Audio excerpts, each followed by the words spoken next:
White Trash Racing YouTube channel. On today's video, we're going to be going over exactly what happened and where has the mid-engine Honda CRX been. Well, I blew it up. That's where it's been. Let's talk about why and how. Well, if you guys look back on the channel, there's a video where we're off-roading the mid-engine CRX, right? Out in the sand dunes.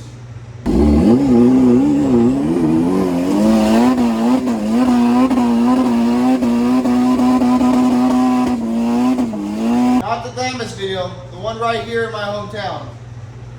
On that video, I mentioned in the beginning of the video that the wideband wasn't working.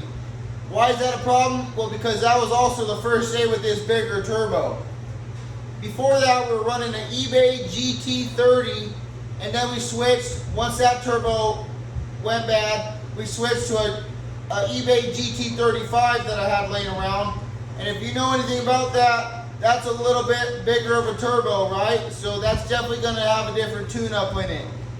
So we proceeded on that day to take it off-roading with the same tune-up, but I did add 20% fuel to the tune. But I don't know where that landed us, right? After that, I put another wideband in it, and we took it at a separate occasion to test it on the street, test its quarter-mile time with a draggy.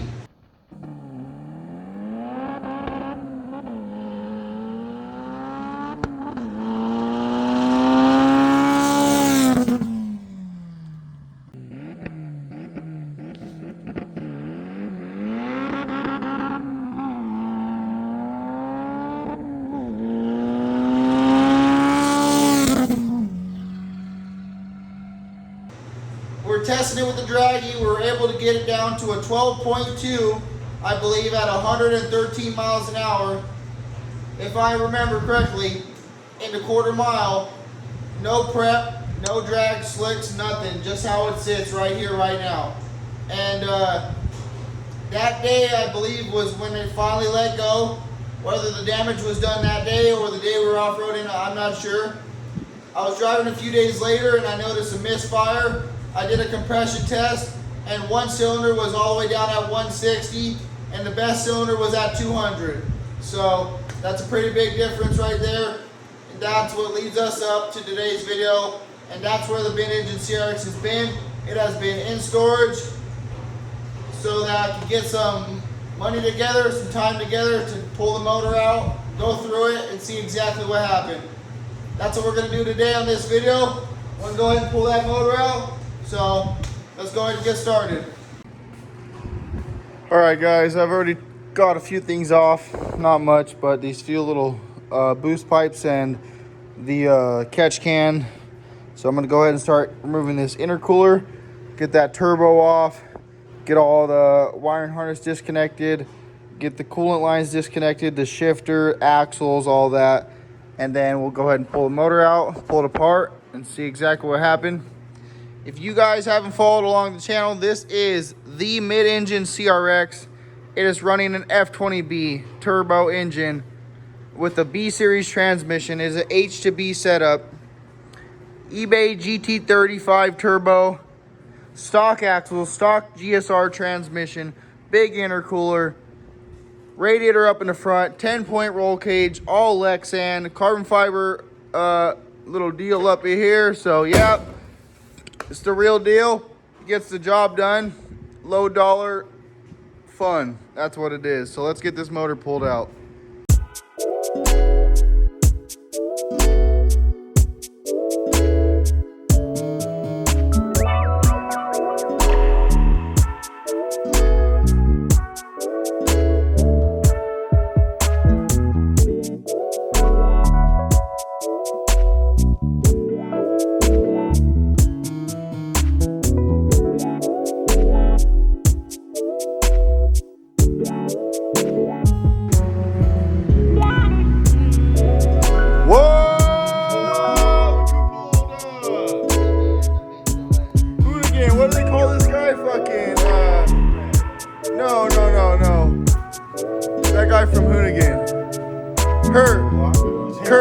his name? The black dude.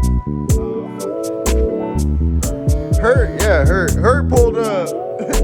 Dom pulled up. We're about to get this motor yanked out. He said he's gonna do it by hand. He said he doesn't even need the engine hoist. Show him the guns, Dom. Show him the thunder and the lightning. Damn.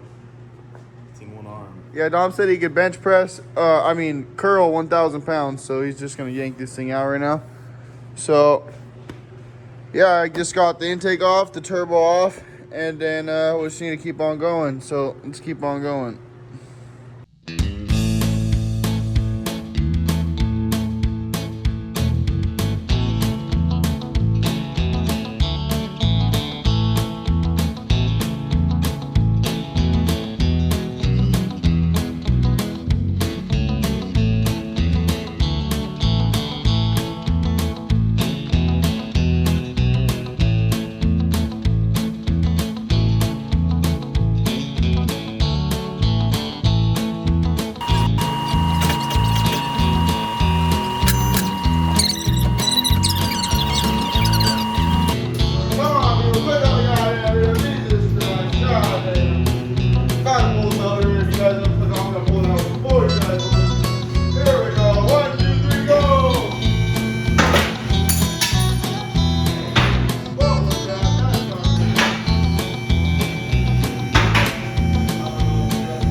Found out what happened to the mid-engine CRX.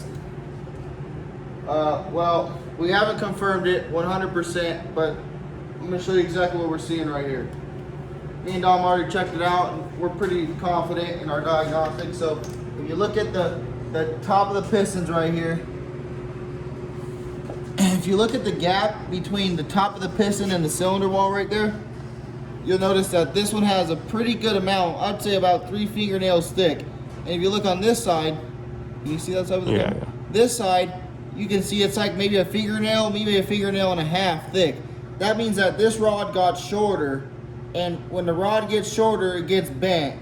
And we also noticed, Dom noticed that if you look from the top up here, you can see that the piston, you can really see it on the camera. Yeah. That's crazy. You can see that piston is twisted. You see how the piston is twisted and all these three are straight with each other? It bent that rod. We're gonna have to wait until tomorrow to get it out.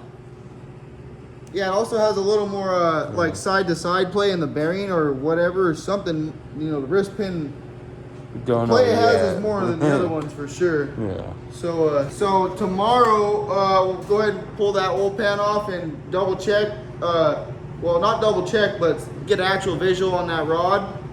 Me and Dom got a few more things to do tonight, but that's pretty much where we're at. So tomorrow morning we're gonna pull this thing apart and just confirm it.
All right, guys.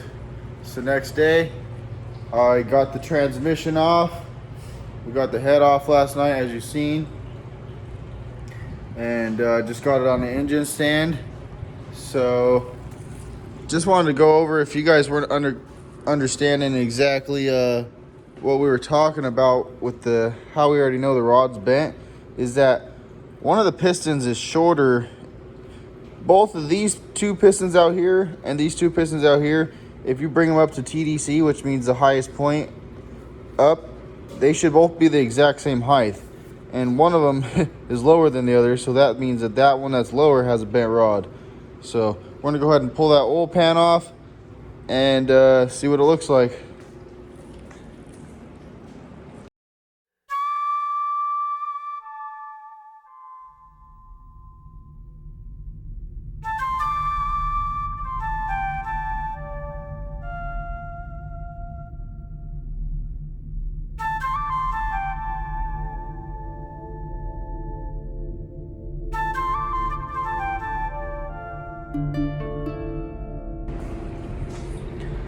All right, guys, got the motor apart, and this is what we found. So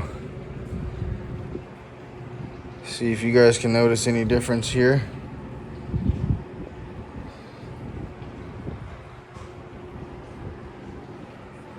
If you look at this rod right here, you'll be able to tell she's a little bit bent, right? And that's the one that was 160 psi. So that's the one that was super low.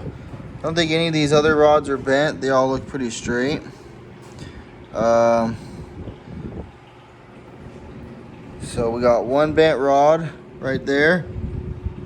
And then these two middle pistons, unfortunately, they cracked the ring gland. You can see that crack right there. And then right there. Right, see that crack right there? So that's the ring gland. And this one is also broken right there. You can see it cracked. So we are not gonna be using these pistons anymore. We're gonna go to some forged pistons. So I'm gonna get some forged rods and some forged pistons. This setup is obviously not gonna handle the power we're trying to make. It was fun. It was fast. Could probably have been faster, but I don't want to be just bending rods and breaking ring glands all the time. So we're just gonna go ahead and upgrade it now while we have it apart. I do have another rod. Could get another set of pistons and put it together for relatively low amount of money, but I think it's better if we just throw some forged pistons in it, some forged rods, and delete the balance shafts. That'll help bump up the oil pressure a little bit and really get this thing moving out. So again, guys, if you have stayed this far in the video, watched this far, I appreciate you guys. You guys are the MVPs. I know it's been a while, I haven't been posting much, but we're back on the mid-engine CRX. We're gonna get a gnarly motor built for this thing. We're gonna get a better clutch, some bigger injectors, and redo that turbo manifold. Shoot for probably 650 to 750 horsepower. But you know, ultimately, probably what I'm gonna do is on the side, I'm gonna end up building another motor for 1,000 horsepower, because that is the goal. I want to hit 1,000 horsepower with this car, maybe more. I have an H22 block that I lost a few parts to, so might see if I can gather up those pieces I'm missing and send that motor out to get sleeved, because if I can get that motor sleeved, there's a lot more options for pistons and rods on that motor. The F20B, that is the engine we were running, it is kind of limited on rod choice and piston choice. There's not many options, so we're gonna work with what we got and see how far we get.